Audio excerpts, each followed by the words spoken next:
Hi guys, my name's Tim Gatt from William Anglaise Institute, Sydney. Today I'm going to be cooking the Almond and Apple Pithivier with a creme anglaise sauce, and we're going to be using the Pampers puff pastry as the star of this dish. So I'm just going to stew the apples first. I'm going to get my spread melting.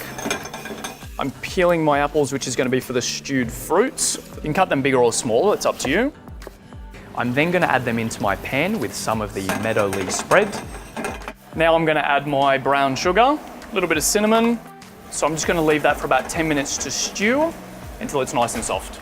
I'm now going to make my vanilla anglaise.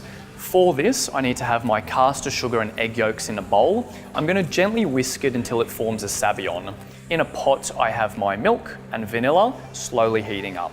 I'm now going to add my milk into my egg mix. I'm going to slowly mix it until my sugar's dissolved. I'm then going to add all of my egg mix into the pot and I'm going to stir it until it's nice and thick.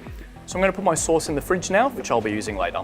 So I'm going to make the frangipane mix now, which is for our pithivier. We want to put our spread into the mixer. We will add our sugar. We're going to add a little bit of lemon for flavour and a little bit of vanilla. And we want to cream this on a medium speed until it's nice and fluffy and white. I'm going to add my eggs now, one at a time. So you can see that that's nice and mixed and smooth. And then we'll add our almond meal and our plain flour. So you're just making sure that the almond meal and the flour is mixed in nicely, no lumps, no bumps.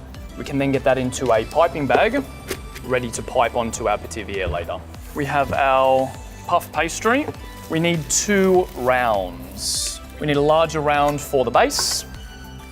You then want a smaller round for the top. What you want to do first is you have a little bit of egg wash, put some on the base. You then want to pipe in your frangipane in a snail motion, sprinkle on your stewed apples, and then on top you want to add the smaller puff pastry, ensuring there's no holes or gaps. Then with the pastry you can make any kind of design. A little more egg wash on top. So pithivier goes in, 190, 25 minutes until golden brown. So now time to plate up. We can dust it with our icing sugar, put our anglaise into a serving jug. And there you have it guys, that's the Almond and Apple Pithivier with the creme anglaise. I think it's a great dish because you can have it sitting in the fridge and then when you need it for a service, put it in the oven and you get a really great product.